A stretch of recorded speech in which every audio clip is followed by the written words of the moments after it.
What's up, Chiefs Kingdom? Noah Gray here, tight end for the Kansas City Chiefs. Make sure you like, share, and subscribe to Josh's channel and check out showmefootball.com for more. What's up, everybody? Welcome back to another video on my channel. My name is Josh Fan of showmefootball.com and arrowheadaddict.com. And tonight, I am here to break down the Kansas City Chiefs 27-19 loss to the Green Bay Packers to fall to 8-4 on the season. Week 12, guys. Week 12. It's December. Same problems. Same issues. Another loss. Another loss to an NFC team. 8-4. It is December. Week 12. Another loss. Same problems. This is the Chiefs' second loss in 3 weeks. It's the same theme every time they lose. The bye week has already come and gone. The time for figuring it out is gone. Every single week when this team puts out a dog shit offensive performance, Travis Kelce goes on his podcast, Mahomes and Andy Reid get up on the podium and they say, "Don't worry, guys. We'll get it figured out. This team's too talented. We'll get it figured out. It's fine." How many weeks? They've been saying this since week 1, guys. They just lost to a team with a losing record in December. The Green Bay Packers are the definition of average. Jordan Love, yeah, he's been on a little bit of a heater lately, but I'd call him a slightly above average quarterback. Most of the season, he's been an average quarterback, maybe even slightly below average. This Green Bay Packers team didn't have Jair Alexander, one of their best defensive players, if not their best defensive player. They didn't have Aaron Jones, who is typically their bell cow running back. Yet their backup, A.J. Dillon, still ran all over this team. This is a horrific loss. This is a loss that cannot happen this late in the season, yet it's happening. And what have I said? What have I said? You can go back to the Kingdom Crew podcast that I do with Michael. I said the magic number for this team is 24 points. Now, the Packers scored 27 points tonight, but for the most part, it seems like the magic number for winning is 24 points. 24 points beats the Raiders last week. 24 points beats the Eagles the week before. 24 points beats the Dolphins the week before that. 24 points, you probably beat the Broncos the week before that. 24 points beats the Chargers the week before that. But it's a struggle. It's a struggle for this team to break 20 points. Against teams with a pulse, the Chiefs can't score. They can't. The defense, albeit not a great night from them, when they got big stops in the second half, the Chiefs would turn around and do nothing with them. Nothing. And how predictable is that? How many times have they done that? The defense gives them a shot to win the game, and the Chiefs offense just says, "Nah, we're not going to do it." Most of us have already come to the conclusion that these wide receivers are not it, that this group is not going to get it done. This group of pass catchers is just incapable. But if you need any more evidence, hopefully tonight was enough that the Chiefs do not have it on offense. And sure, some of the offensive issues go a little bit deeper than wide receiver, and we're going to get all into that. But Sky Moore, stop fucking targeting him. Stop. Stop with the Sky Moore crap. You target him, and it's an interception. And look, Patrick Mahomes, not a great ball there. A little bit of blame goes to him for throwing an interception in that spot to Sky Moore in the second half, but Sky Moore quit on his route.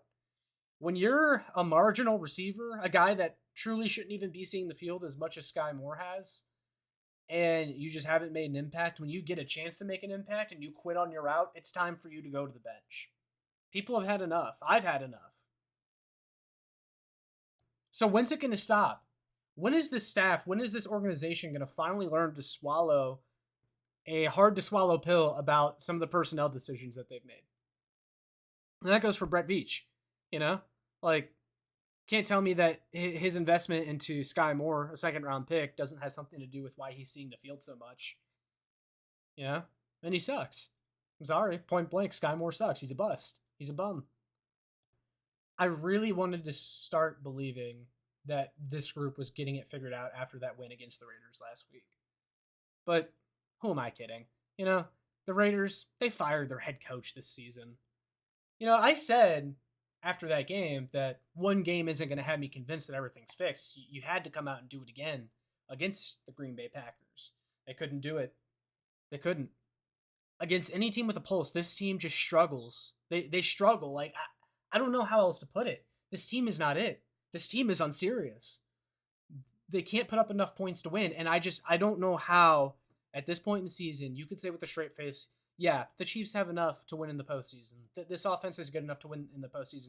This team is going to get blasted in the postseason. I'm sorry, there's going to be a team that can put up points, and the Chiefs aren't going to be able to match it. And that's what I've said. A lot of people want to argue with me saying that the Chiefs don't need to put up a bunch of points when the defense is so good. But what about nights like tonight when the defense isn't giving you their best game? They're not giving you a perfect game. And guess what? The offense has to go and score points.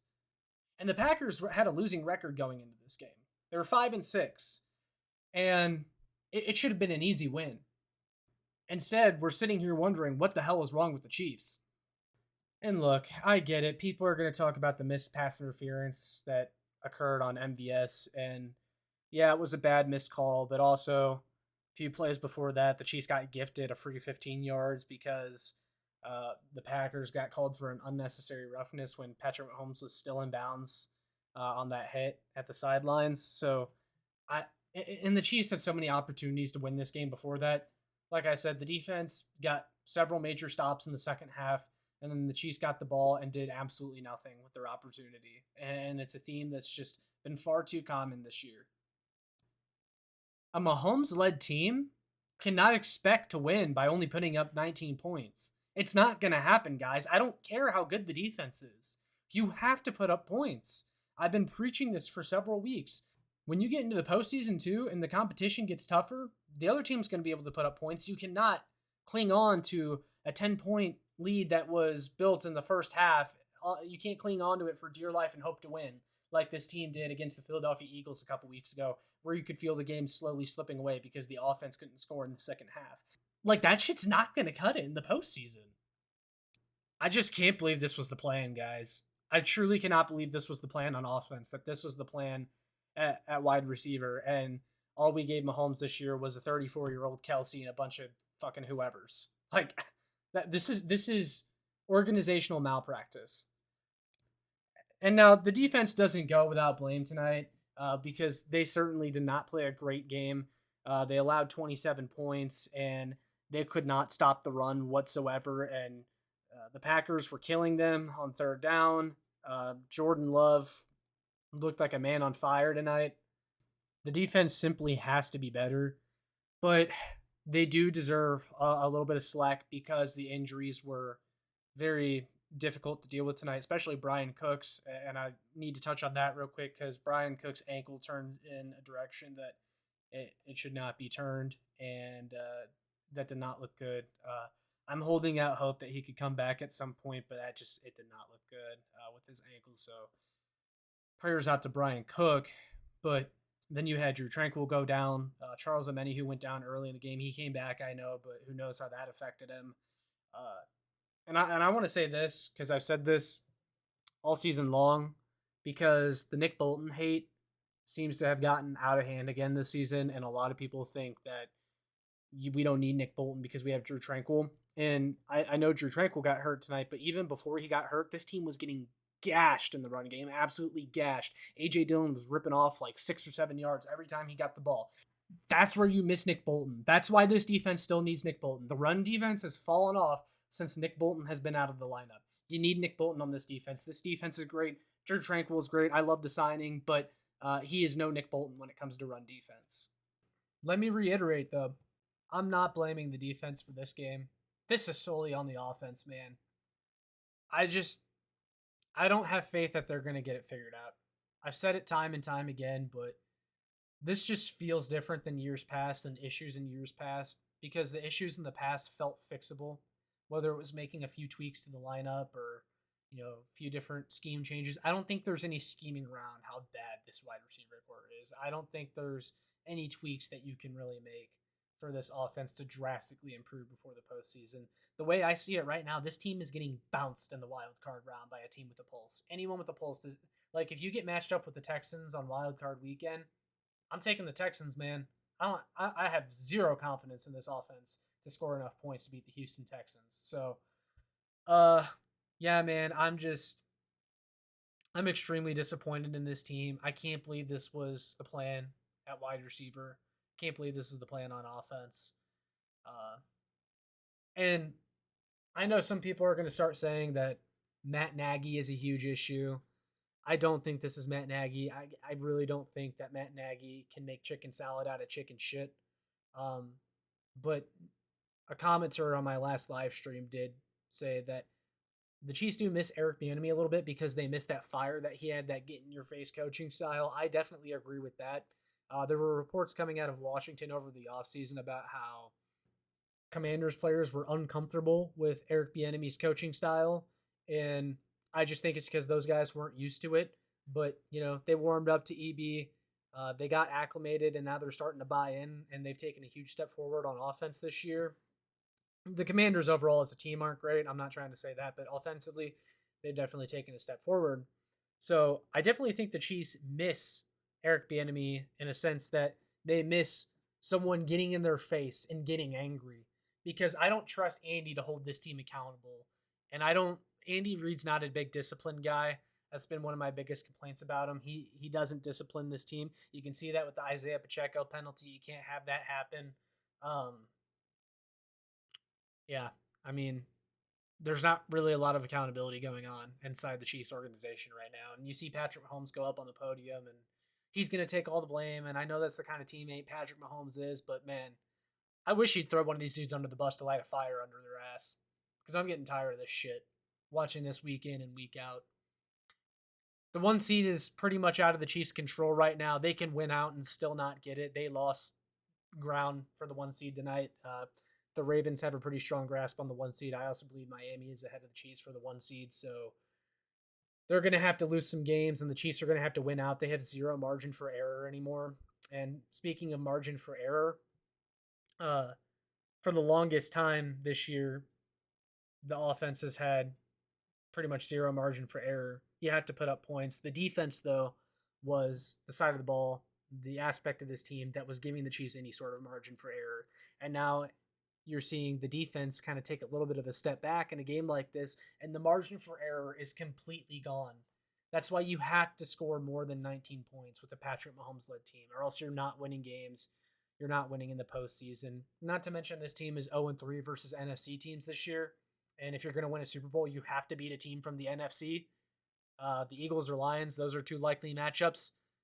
The Chiefs haven't shown they can beat a team like that. They haven't shown that they can put up enough points. And also, I'm going to end this quick rant with this. I am not the type of guy that always points to off the field distractions and stuff like that. I really don't think off the field activities of players during the season is that big of a deal, just as long as they're not doing anything illegal. But something pissed me off this week, seeing how Patrick Mahomes, Travis Kelce, Brittany Mahomes, and Taylor Swift were all out partying on Friday night and getting effed up when this team had a massive road game this weekend on prime time.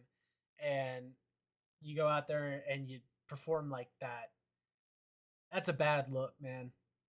Enough with this shit. This team needs to refocus. Something's got to get figured out. I don't know if this is fixable, but I sure hope it is. I hope I'm wrong. So that's my rant for tonight, guys.